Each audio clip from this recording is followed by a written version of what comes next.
नमस्कार। आज की इस वीडियो में हम आपके लिए जिउतिया व्रत की कथा लेकर आए हैं। तो आइए कथा को सुनते हैं। एक समय की बात है, नर्मदा नदी के पास कंचनवटी नाम एक नगर था। नगर के पश्चिम दिशा में मरुभूमि थी, जिसे बलूहटा कहा जाता था। वहाँ विशाल पाकर का एक पेड़ था।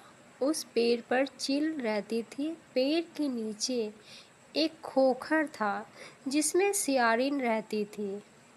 चील और सियारिन में गहरी दोस्ती थी। एक बार दोनों ने मिलकर कुछ स्त्रियों को जितिया व्रत करते हुए देखा। तब उन्होंने भी यह सोचा, यह व्रत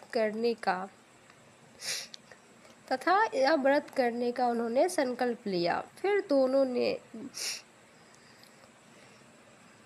जिउतिया व्रत की पूजा करके जिउतवाहन की पूजा करने के लिए निर्जला व्रत रखा। व्रत के दिन उस नगर में एक व्यापारी की मृत्यु हो गई और व्यापारी का दाह संस्कार उसी मरुस्थल पर किया गया।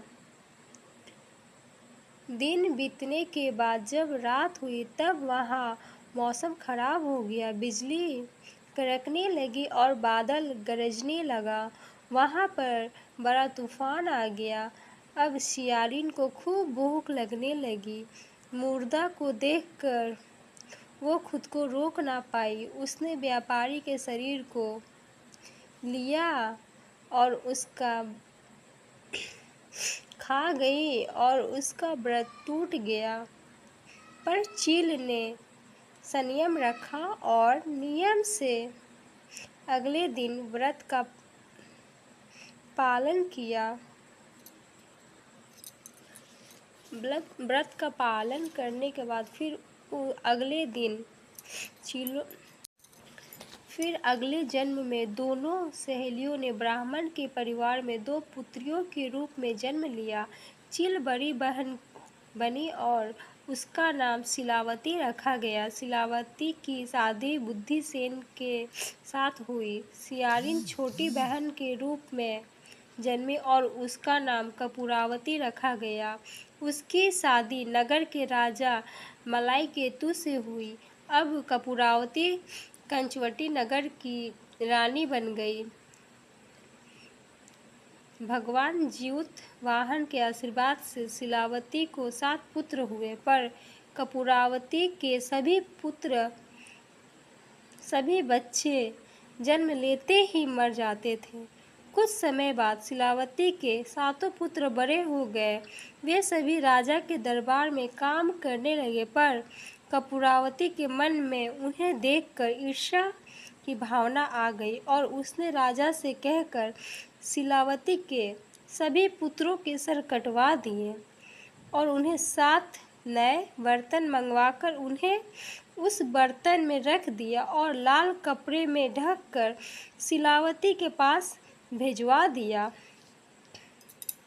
यह देखकर भगवान जिउतवाहन ने मिट्टी से 7 भाइयों के सिर बनाए और सभी के सिर को उनके धड़ से जोड़कर उन पर अमृत छिड़क दिया, जिससे सभी भाइयों में जान आ गई और शिलावती के 7 पुत्र जिंदा हो गए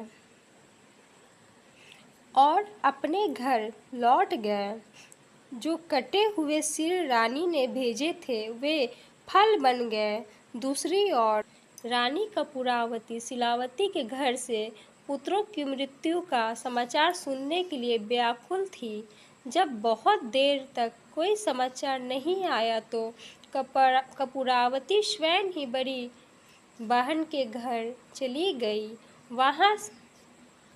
वहां जाकर कपूरावती ने देखा कि सभी 7 पुत्र जिंदा और खुश हैं। यह देखकर वो बेहोश हो गई। जब उसे होश आया तो अपनी बहन को अपनी सारी बात बता दी। उसे अपनी गलती का पछतावा हो रहा था। भगवान जिउतवाहन की कृपा से शिलावती को पूर्व जन्म की बातें याद आ गई। वो कपूरावती को लेकर उसी पाकर पेड़ के पास गई और उसे सारी बात बताई।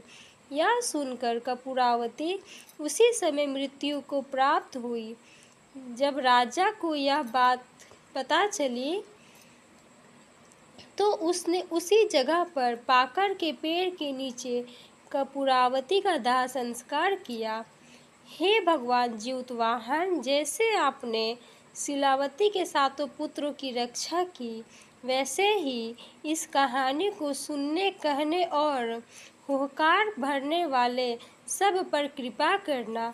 जय ज्यूत गोसाई भगवान की जय। अगर आपको भी यह वीडियो अच्छी लगी हो तो इसको शेयर करें, लाइक करें और कमेंट में